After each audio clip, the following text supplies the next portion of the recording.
அஸ்ஸலாமு அலைக்கும். உங்கள் மீது சாந்தியும் சமாதானமும் உண்டாகட்டும். இன்றைய காலை பொழுது உங்கள் அனைவருக்கும் இனிய பொழுதாக அமைய எல்லாம் வல்ல இறைவனை பிரார்த்தித்தவனாக இன்றைக்கும் கோயத்துடைய பல முக்கியமான செய்திகளை பற்றி தான் பார்க்க போகிறோம். வீடியோவை கடைசி வரைக்கும் பாருங்க. தெரியாத நண்பர்களுக்கு மறக்காம ஷேர் பண்ணுங்க. வீடியோ பிடிச்சிருந்தா ஒரு லைக் பண்ணுங்க, சப்ஸ்கிரைப் பண்ணுங்க, தொடர்ந்தும் சப்போர்ட் பண்ணுங்க. கோயத்துடைய தினார் மதிப்பு உள்ளதா பார்த்தலாம். இலங்கைக்கான ரூபாயில் ஒரு தினாரின் மதிப்பு 977 ரூபாய் 517 உள்ளது. இந்தியாவின் ரூபாயில் ஒரு தினாரின் மதிப்பு 270 ரூபாய் 27 உள்ளது. இது அல்முல்லா எக்ஸ்சேஞ்சுடைய அப்ளிகேஷன் ஆன்லைன் ரேட் ஆகும். அல்முல்லா எக்ஸ்சேஞ்ச் ஜமியாக்கல்ல உள்ள மெஷின் ரேட் பார்த்தலாம். இந்தியாவுக்கு 270 ரூபாய் 5%, இலங்கைக்கு 979 ரூபாய் 4% உள்ளது. ஜமியாக்கள் உள்ள மெஷின்களில் நல்ல ரேட் கிடைச்சா போடுங்க. அதே போல் அவங்களுடைய ஜமியாக்கள் உள்ள மெஷின்களையும் அப்ளிகேஷன்லையும் 1.25 தினா தான் கட்டணமாக அறவிடுறாங்க. கோயத்துடைய பல எக்ஸ்சேஞ்சுகள்லையுமே அக்கௌண்ட் நம்பரை மறைச்சிடுறாங்க. இதை பற்றியும் உங்களுக்கு தொடர்ந்துமே தெரிய தருது. நீங்கள் ஏதாவது ஒரு புதிய எக்ஸ்சேஞ்சுக்கு பழைய பற்று சீட்டோட போகிறீங்களா இருந்தால் அதில் அக்கௌண்ட் நம்பர் இருக்கா அப்படின்றத செக் பண்ணிக்கோங்க. இல்லாத பட்சத்தில் எழுதிட்டு போனாலும் பிள்ளை இல்லாத அக்கௌண்ட் நம்பர் எழுதிட்டு போங்க. ஏதாவது ஒரு நம்பர் படித்தாலும் கூட உங்களுடைய பணம் நாட்டுக்கு போய் சேராது. அந்த பணத்தை திரும்ப பெறணுமா இருந்தாலும் ரொம்ப நாட்களாகும். மறுபடியும் கட்டணம் செலுத்த வரும். இந்த தவறு பலரும் தொடர்ந்து விட்டுக்கிட்டே இருக்கிறாங்க. அதனால தான் ஞாபகப்படுத்துறது, கவனத்தில் கொள்ளுங்க. யுனைடெட் கல்ஃப் எக்ஸ்சேஞ்ச் கார்பரேஷன் இந்தியாவுக்கு பணம் அனுப்ப 750 ஃபில்ஸும், இலங்கை பணம் அனுப்ப 1 தினாரும் கட்டணமாக அறவிடுறாங்க. அல்சாமில் எக்ஸ்சேஞ்ச் கார்பரேஷன் 1 தினார் மட்டுமே கட்டணமாக அறவிடுறாங்க. யூஜே எக்ஸ்சேஞ்ச் கார்பரேஷன் 1 தினார் மட்டுமே கட்டணமாக அறவிடுறாங்க. Kuwait Asian international exchange 750 fils மற்றும் 500 ஃபீல்ஸ் போன்ற கட்டணங்களும் அறவிடுறாங்க. குவைத்தில் Alnada, ARY, Aman exchange, UJ, Alsamil, Ansari exchange, Lulu exchange, Joyalukkas, KB, UAE, Oman exchange, Bahrain exchange, BEC, world street exchange, இது போன்ற இன்னும் பல எக்ஸ்சேஞ்சுகளும் இருக்குது. குறிப்பாக இந்த நாட்களில் பல எக்ஸ்சேஞ்சுகளையுமே 250 ஃபீல்ஸ், 500 ஃபீல்ஸ், 750 ஃபீல்ஸ், 1 தினார், இது போன்ற கட்டணங்கள் தான் அறவிடுறாங்க. அதே போல ஏஆர்ஒய், அமான் எக்ஸ்சேஞ்ச், யூஜே, அல்சாமில் இது போன்ற எக்ஸ்சேஞ்சுகளில் இலங்கை நாணயம் பெறுமதி கொஞ்சம் அதிகரிச்சிருக்குது. மற்ற எக்ஸ்சேஞ்சுகளை விட ஒரு 2 ரூபாய் 3 ரூபாய் அதிகமாக கொடுக்குறாங்க. இந்தியாவை பொறுத்தவரையில் 270 ரூபாய் தான் மேக்சிமம் பல இடங்களில் கொடுக்குறாங்க. இலங்கையர்களுக்கு இன்னும் ஒரு 20 ரூபாய் கூடி ஒரு 1000 ரூபாய் மட்டமாக வந்துடுச்சுன்னா கூட சந்தோஷப்படுவாங்க. ஏன்னா தற்போதைய சூழலில் இலங்கையர்களுக்கு மிகப்பெரிய பொருளாதார நெருக்கடி இருக்குது. இங்கேருந்து ஒரு 100 தினாராவது அனுப்பினாலும் 1 லட்சம் ரூபா நாட்டுக்கு போய் சேர்ந்தால் ரொக்கமாக போகும்போது கொஞ்சம் திருப்தியாக இருக்கும். கோயத்துடைய தங்க விலையை பார்த்துடலாம். 1 கிராம் 18 கேரட் தங்கத்தின் விலை 17 தினார் 315 ஃபீல்ஸ். 1 கிராம் 21 கேரட் தங்கத்தின் விலை 20 தினார் 200 ஃபீல்ஸ். 1 கிராம் 22 கேரட் தங்கத்தின் விலை 22 தினார் 350 ஃபீல்ஸ். 1 கிராம் 24 கேரட் தூய தங்கத்தின் விலை 23 தினார் 86 ஃபீல்ஸ். மறுபடியும் தங்க விலை கிட்டத்தட்ட 500 ஃபீல்ஸால் குறைஞ்சிருக்குது. பார்க்கலாம் எதிர்வரும் நாட்களில் இன்னும் அதிகமாக குறையுதா அப்படின்னு. ஆனால் நாட்டுக்கு போக தயார் நிலையில் இருக்கிறீங்கன்னா இந்த நாட்களில் ஒன்றும் பண்ண முடியாது, விலை கொடுத்து வாங்குங்க. ஏன்னா நாட்டை விட கம்பேர் பண்ணி பார்க்கும்போது இங்கே கம்மியாக தான் இருக்குது. ஆனால் இங்கே இருந்த விலையிலிருந்து தான் அதிகமாகி இருக்குது. மணிக்கு 90 கிலோமீட்டர் வேகத்தில் லிபியா நாட்டை சூழ்ந்தது செம்புழுதி. நேற்றைய தினம் குவைத்தில் செம்புழுதியின் சிறிதளவான தாக்கமே இருந்துச்சு. ஆனால் லிபியா நாட்டில் ஒட்டுமொத்த நகரமே ஃபுல்லாகவே செங்கடல் மாதிரி செம்புழுதியில் மூழ்கி போய் இருந்துச்சு. இந்த சூழல் பார்த்திங்கன்னா கடந்த சில காலங்களுக்கு முன்பு குவைத்தில் கூட ஏற்பட்டுச்சு. ஆனால் இந்த அளவுக்கு இருக்கல, ஓரளவு தெளிவாக இருந்துச்சு. ஆனால் இது ரொம்ப மோசமான செம்புழுதியாக இருக்குது. ஆனால் இந்த தாக்கம் எதிர்வரும் நாட்களில் காற்றுடைய வேகம் அதிகரிக்கும் போது அரபு நாடுகளை எட்டும் அப்படின்னு தான் சொல்கிறாங்க. தயவு செய்து ரொம்ப கவனமாக இருங்க. ஏண்டா நேற்றைய தினம் கூட பார்த்திங்கன்னா பலருக்குமே, நாங்கள் ஒரு பார்க்கிங் ஒன்றுக்கு போனேன், 2-3 ஓட்டுநர்கள் இருந்தாங்க. அதில் ஒரு 2 பேர் மூக்கில் மிளகாப்பொடி போட்ட மாதிரி எரிஞ்சிக்கிட்டே இருக்குது அப்படின்னு சொன்னாங்க. இது எத்தனை பேர் ஃபீல் பண்ணிங்கன்னு தெரியல. இந்த தூசி காற்று அடிக்கும்போது ஒரு சிலருக்கு அந்த மாதிரி மாற்றங்கள் ஏற்படும். அதே மாதிரி ஒருத்தர் அந்த மூக்கை சிந்தியே இருந்தார், கடைசியில் மூக்கால் ரத்தமே வந்துடுச்சு. இந்த மாதிரி இந்த தூசி உங்களுக்கு ஒற்றுக்கொள்ளுதில்லை, ஒவ்வாமை இருக்குன்னா தயவு செய்து மாஸ்க் அணிஞ்சிக்கோங்க. இல்லை ஏதாவது கர்ச்சிப்பை சரி மூஞ்சில் கட்டிக்கோங்க. ஏன்னா சிலருக்கு அந்த தும்மல் வரக்கூடிய மாதிரி இருக்கும், இளைப்பு தன்மை இருக்கும். இப்படியானவங்க தயவு செய்து இந்த தூசியில் அதிகமாக பயணிக்காதீங்க. அப்படி வெளியில் போனாலும் தூசியில் போனாலும் மூக்கை நல்லாவே மறைச்சிக்கோங்க. அதே மாதிரி இது ஆராய்ச்சியாளர்கள் பலரும், விஞ்ஞானிகள் பலரும், வைத்திய ஆலோசகர்கள் பலருமே இதில் தூசியில் எந்த ஒரு பாக்டீரியாவும் இல்லை அப்படின்றது தான் உறுதி பண்ணியிருக்கிறாங்க. எகிப்தியர்களுக்கான வேலை அனுமதியை மீண்டும் நிறுத்தியது உள்துறை அமைச்சகம். இதுக்கான பல காரணங்கள் இருக்குது. ஆனால் இதில் ஒரு முக்கியமான காரணம், இந்த வீடியோவை நான் முந்தின நாளே எடுத்து வச்சுட்டேன். இதை அப்லோட் பண்ண எனக்கு கிடைக்கல. இந்த நபர் தொடர்ந்துமே நம்மளுக்கும் ஏதாவது எதிர்ப்புகளை தெரிவிச்சுட்டு தான் இருப்பார். இம்முறை எகிப்தியர்களுக்கு எதிராக எதிர்ப்பு தெரிவித்தார். பாருங்க நிலைமையை.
போன வாட்டி நம்மளுடைய பொது மன்னிப்பு, நம்மளுடைய ஃபேமிலி விசா, விசிட் விசாவுக்கு செம்மையாக விமர்சனத்தை தெரிவிச்சுக்கிட்டு இருந்தார்.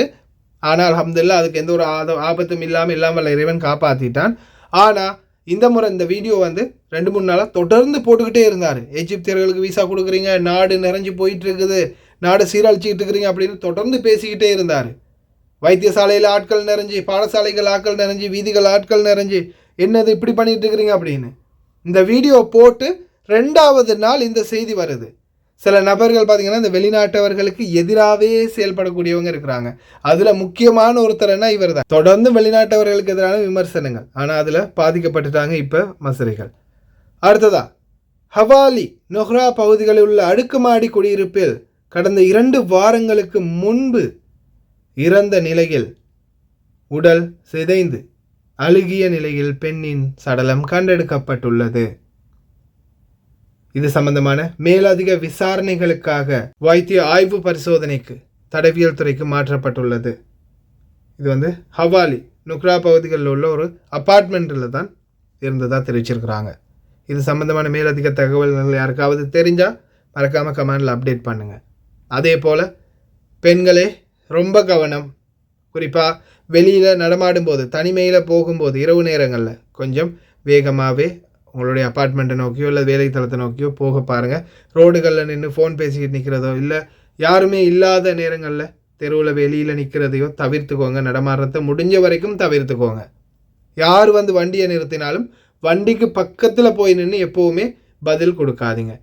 வண்டியிலேருந்து குறைஞ்சது 1 மீட்டர் தூரத்துலையாவது நின்று தான் அவங்களுக்கு பதில் கொடுங்க. வண்டிகளுக்கு பக்கத்தில் போகாதீங்க. ரோட்டால் வண்டிகள் வந்தாலும் ஓரமாகிருங்க. ரொம்ப கவனம். ஜோர்தான் நாட்டுக்கு சென்ற குவைத் மன்னர் ஷேக் மிஷால் அஹமத் அல் ஜாபர் அல் சபா 21 குண்டு முழக்கங்களுடன் அமோக வரவேற்பு. ஜோர்தான் நாட்டில் தற்போது குவைத்துடைய மன்னருக்கான வரவேற்பு மிக மிக பிரம்மாண்டமாக இருந்ததாக குவைத் செய்திகளின் தரவு. أيها الإخوة والأخوات، السلام عليكم ورحمة الله وبركاته. نحييكم من تلفزيون دولة الكويت، ويسرنا أن ننقل لحضراتكم مراسم وصول واستقبال حضرة صاحب السمو أمير البلاد الشيخ مشعل الأحمد الجابر الصباح حفظه الله ورعاه إلى المملكة الأردنية الهاشمية الشقيقة، حيث يقوم سموه بزيارة دولة. ومن المنتظر أن يكون في مقدمة مستقبل سموه عند سلم الطائرة أخيه صاحب الجلالة الملك عبد الله الثاني. إذن نشاهد وإياكم هذه اللقطات على بساط المحبة والوئام. تتعانق القلوب قبل الأجساد في مشهد أخوي نشاهده وإياكم أيها الإخوة والأخوات. تطوي فيه المسافات شوقا للقاء القادة حضرة صاحب السمو أمير البلاد الشيخ مشعل الأحمد الجابر الصباح حفظه الله ورعاه، وصاحب الجلالة الملك عبد الله الثاني ملك المملكة الأردنية الهاشمية. فخامة المشهد نشاهده وإياكم أيها الإخوة والأخوات. هذا المشهد يصنع الحفاوة السامية وتنسج أواصر التواصل الأخوي بين قيادتي البلدين. نشاهد وإياكم خطوات. ஹவாலி மற்றும் சால்மியா பகுதிகளில் 23 கடைகளுக்கு எதிராக வழக்கு தாக்கல் பண்ணியிருக்காங்க குவைத்துடைய முனிசிபாலிட்டி. அதே மாதிரி வணிக வர்த்தகத்துறை அமைச்சகத்தின் தொடர் சோதனைகள் மேற்கொள்ளப்பட்டு வருது அகமதி கவர்னரேட் பகுதிகளில். அடுத்ததாக ஹவாலியில் பார்த்தீங்கன்னா குவைத்துடைய முனிசிபாலிட்டி களமிறங்கி இருக்கிறாங்க. ஒவ்வொரு பகுதிகளிலையுமே இப்போதைக்கு சோதனையை தீவிரப்படுத்தியிருக்கிறாங்க. ரொம்ப கவனமாக இருங்க. கடைகளில் வேலை செய்யக்கூடியவங்க உங்களுடைய சிவில் ஐடி ரினியூவல் பண்ணியிருக்கிறா, உங்களுடைய லைசன்ஸ் ரினியூவல் பண்ணியிருக்குதா, அதே போல் உங்களுடைய மெடிக்கல் கார்டு உணவு சம்மந்தப்பட்ட விடயங்களில் சம்மந்தப்பட்டவங்களாக இருந்தீங்கன்னா உங்களுடைய மெடிக்கல் கார்டு ரினியூவல் பண்ணப்பட்டிருக்குதா, இது எல்லாமே செக் பண்ணிக்கோங்க. அதே மாதிரி காதிம் ஷூனில் வெளியில் வேலை பார்க்குறவங்களும் ரொம்ப கவனமாக இருங்க. அடுத்ததாக நேற்றைய தினம் அல்ராய் பகுதிகளில் நிறுத்தி வைக்கப்பட்டிருந்த வாகனங்கள் வந்து உதிரிப்பாகங்கள், முன்னுக்கு இருந்த லைட், நம்பர் பிளேட், சில பார்ட்ஸை வந்து திருடிட்டு போகிறாங்க. வண்டியிலேருந்து உடைச்சி மெதுவாக திருடிட்டு போகிறாங்க 2 பேர். சிசிடிவி கேமரா ஆதாரம் வந்து கிடைச்சிருக்குது. இது சம்மந்தமாக மேலதிக தகவல்களை விசாரணை பண்ணுறதுக்காக உள்துறை அமைச்சகத்துக்கு பரிந்துரைக்கப்பட்டிருக்குது. ஷுவைக் பகுதிகளில் குறிப்பாக கேரேஜுகள் மூடி இருந்தால் ஒருவேளை கேரேஜுக்கு முன்னாடி வண்டியை நிறுத்திட்டு வரலாம் அப்படின்னு நீங்கள் நினைப்பீங்க. தயவுசெய்து அந்த தவறு பண்ணாதீங்க. வண்டியை நகர்த்த முடியலைன்னா ஓகே, ஆனால் வண்டி ஓட்ட முடியுமா இருந்தால் தயவுசெய்து போயிட்டு அடுத்த நாள் கொண்டு போய் வண்டியை நிறுத்தி வைங்க. ஏன்னா ஷுவைக் பகுதிகளில் நிறைய வாகனங்களுக்கு இது மாதிரி திருட்டு சம்பவங்கள் நடந்திருக்குது. அடுத்ததாக ஷுவைக் அல் கசாலி பகுதி மற்றும் ஒரு சில அதிவேக சாலைகளில் குவைத் இளைஞர்களுடைய சேட்டைகள் இன்னும் அதிகரிச்சிருக்குது. இந்த வீடியோ காட்சியை பாருங்கள். அதிவேக சாலையில் வாகனம் 120 140 ஸ்பீட் வேகத்தில் போகக்கூடிய ரோட்டில் பாருங்கள் அந்த இளைஞர் என்ன செஞ்சாருன்னு. சிலர் வந்து இன்னைக்கு வரைக்குமே எவ்வளவுதான் சட்டத்தை கொண்டு வந்தாலும் சரி, வாகனத்தை சீஸ் பண்ணினாலும் சரி, வாகனத்தை உடைச்சி சுக்கு நூறாக்கினாலும் இதை மாதிரி தவறு தான் பண்ணுறாங்க. அதே மாதிரி இது பாருங்கள், கசாலி ரோட்டில் சிலர் வந்து இந்த மாதிரி சேட்டை பண்ணிக்கிட்டே தான் இருக்கிறாங்க. ஆனாலும் சரியான கடுமையான சட்ட நடவடிக்கை இல்லாததால் இவங்களுடைய சேட்டைக்கு வந்து அளவில்லாமல் தான் இருக்குது. ஆனால் இதில் பாதிக்கப்பட போகிறது 190% தொழிலாளர்கள், நம்மளை மாதிரி ஓட்டுநர்கள், அதே மாதிரி வீதிகளில் நடமாடக்கூடியவங்க. தயவு செய்து ரொம்ப கவனமாக இருங்க. அதே போல் வாகன விபத்துக்களில் மட்டும் சிக்கிறவே கூடாது இந்த நாட்டில். ஏன்னா 10 நிமிஷத்தில் வந்திருந்தால் காப்பாற்றிருக்கலாம் அப்படின்னு சொல்கிற அந்த கதை வந்து இங்கே அதிகமாகவே நடந்திருக்குது. ஏன்னா ஆம்புலன்ஸ் வர லேட் ஆகும், போலீஸ் அதிகாரிகள் வர லேட் ஆகும். நம்ம நாடு மாதிரி உடனே போகிற வண்டியை நிறுத்தி கொண்டு போய் ஹாஸ்பிட்டல்லாம் அட்மிட் பண்ண மாட்டாங்க. அதனால் தயவு செய்து ரொம்ப கவனமாக இருங்க. அதே மாதிரி டிராஃபிக் சிக்னல்களில் 2 லைன் தான் இருக்குன்னா அந்த லைனுக்கு பின்னாலே ஃபாலோ பண்ணுங்கள். இப்போ பாருங்கள், இந்த ஹவாலியில் இந்த டிராஃபிக் சிக்னலில் ஒருத்தர் வீடியோ எடுத்து அனுப்பியிருக்கிறாரு. கிட்டத்தட்ட 2 லைனுக்கு 4 வாகனமாக லைன் நிற்கிறாங்க. 5ஆவதாகவும் ஒருத்தர் வந்து உள்ளே சொருகிறாரு. இந்த மாதிரி தவறுகள் பண்ணாதீங்க. அடிக்கடி இப்போ கேமரா ஃபிட் பண்ணியிருக்கிறாங்க ஒவ்வொரு சிக்னல் லைட்டுக்கு முன்னாடியும். இந்த மாதிரி தவறுகளுக்கும் நல்ல ஒரு அபராதம் விதிக்கப்படும். கவனமாக இருங்க. அடுத்ததாக குவைத்துடைய உள்துறை அமைச்சகம் மற்றும் போக்குவரத்து துறையின் அதிரடியான தேடுதல் நடவடிக்கைகள். இதன் அடிப்படையில் பல பாலைவன பகுதிகளிலையும் பார்த்தீங்கன்னா நிறுத்தி வைக்கப்பட்டிருந்த வாகனங்கள் மற்றும் மொபைல் க்ரோசரி சம்மந்தப்பட்ட வாகனங்கள், இந்த மாதிரி பல வாகனங்களை சீஸ் பண்ணியிருக்கிறாங்க. குறிப்பாக இந்த மொபைல் க்ரோசரி பக்காலாக்களில் வேலை செய்கிறவங்களா இருந்தீங்கன்னா ரொம்ப கவனம். ஏதாவது ஒரு பிரச்சனைன்னா உங்களுடைய கஃபீலோட உடனடியாக தொடர்பு கொள்ளுங்கள். இல்லாத பட்சத்தில் கைது பண்ணிட்டு போயிடுவாங்க. குவைத்தி குழந்தையை அடித்த சம்பவம் ஒன்று பதிவாகி இருக்குது. சால்மியா பகுதிகளில் அடித்தது இல்லை, இந்த சிரிஞ்ச் இந்த நீடில்ஸை வச்சு இன்ஜெக்ஷனை வச்சு குழந்தையை தாக்கியிருக்கிறாங்க. ஒரு ஆசிரியை, சிரியான் நாட்டவர் அப்படின்னு தெரிவிச்சிருக்கிறாங்க. ஒரு தனியார் பாடசாலையில் தான் இந்த சம்பவம் நடந்திருக்குது. இது சம்பந்தமாக புகார் அளிச்சிருக்கிறாங்க அந்த ஆசிரியைக்கு எதிராக சால்மியா காவல் நிலையத்தில். முக்கியமாக உங்களுக்கே தெரியும், கடந்த சில காலங்களுக்கு முன்பு 2 சகோதரிகள் இறந்து போனாங்க. அதுவும் மிக மோசமான நிலையில் உடல்கள் துண்டு துண்டாக்கப்பட்டு சாகடிக்கப்பட்டாங்க. காரணம் என்ன? 2 பேரும் சகோதரிகள் என்ன பண்ணுறாங்க, ஒருத்தர் கிளீனிங் வேலைக்கு, ஒருத்தர் குழந்தை பார்க்குற வேலைக்கு. அந்த குழந்தைய வந்து கவனிக்காமல் ஃபோன்லேயே பிஸியாக இருந்துட்டாங்க. ஒருத்தர் மற்றவங்க வந்து வேலைக்கு போயிட்டாங்க அந்த பக்கம் க்ளீன் பண்ணுறதுக்கு. குழந்தை படிக்கட்டில் ஏறிட்டு போய் கடைசியில் கீழே விழுந்து இறந்து போச்சு. அந்த தந்தை என்ன செஞ்சார், 2 பேரையும், குழந்தை பார்க்குறவங்க க்ளீன் பண்ணுறவங்க 2 பேரையும் கண்டந்துண்டமாக சிதைச்சிட்டாரு. இந்த குழந்தைகளுக்கு ஏதாவது ஒன்றுன்னா அவங்க அந்த அளவுக்கு எஃபெக்ட் போடுவாங்க. குழந்தைகள் என்ன தவறு செஞ்சாலும் கண்டுக்கவே மாட்டாங்க. ஆனால் என்ன பிரச்சனை வந்தாலும் குழந்தைகளுக்கு கை நீட்டாதீங்க, கை வைக்க போகாதீங்க, அடிக்காதீங்க. ஏதாவது பிரச்சனை மிகவும் மோசமான சூழலாக இருந்தால் மட்டும் அவங்கள்ட்ட தெரிவிங்க. அப்படி இல்லை உங்களுக்கு இருக்க பிடிக்கலையா, தயவு செய்து வெளியாகி போயிருங்க. ஏஜெண்ட்டுக்கோ எம்பசிக்கோ போய் நீங்கள் உங்களுடைய வேறொரு இடத்தை தொழில்தளத்தை மாற்றிக்கோங்க. ஏன்னா நீங்கள் என்னதான் சொன்னாலும் குழந்தைகள் எதுதான் செஞ்சாலும் அவங்க வந்து நம்ப போகிறதில்ல. அதே மாதிரி குழந்தைகள் தானே அப்படின்ட்டு போயிடுவாங்க.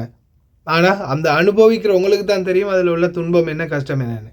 ஏன்னா சில குழந்தைகள் அதிகமாகவே சேட்டை பண்ணும், சும்மாவே வந்து அடிப்பாங்க. இந்த மாதிரி பலருக்குமே நடந்திருக்குது. தயவுசெய்து ரொம்ப கவனமாக இருங்க. ஆனால் எக்காரணத்தை கொண்டும் கை வைக்க போகாதீங்க. பெரிய அளவான பிரச்சனைகளுக்கு முகம் கொடுக்க வரும், உயிரை கூட விட வரும். கவனம். இவங்களுடைய விவசாயி தொழிலாளர்கள், இந்த நாட்டில் கஷ்டப்படக்கூடிய தொழிலாளர்கள் இது வரைக்கும் 40, 50, 60 தினார் தான் சம்பளம் எடுக்கிறாங்க. அதுக்கான காரணம் குவைத்துடைய உள்நாட்டு உற்பத்தியை விலை கொடுத்து வாங்குறதுக்கு ஆட்கள் இல்லை. நாமளாவது வாங்குவோம். சபாஹ் சாலிம் கத்தா 2 ஃபராஜமியா நம்பர் 4ல் இன்றைய தினம். طبعا اليوم مهرجان سوق النوير بمنطقة صباح السالم قطعة 2 بجنب فرع رقم 4. طبعا عندنا المهرجان يومين، اليوم وباكر ان شاء الله بمنطقة صباح السالم. حياكم الله بدعم اخوانكم المزارعين.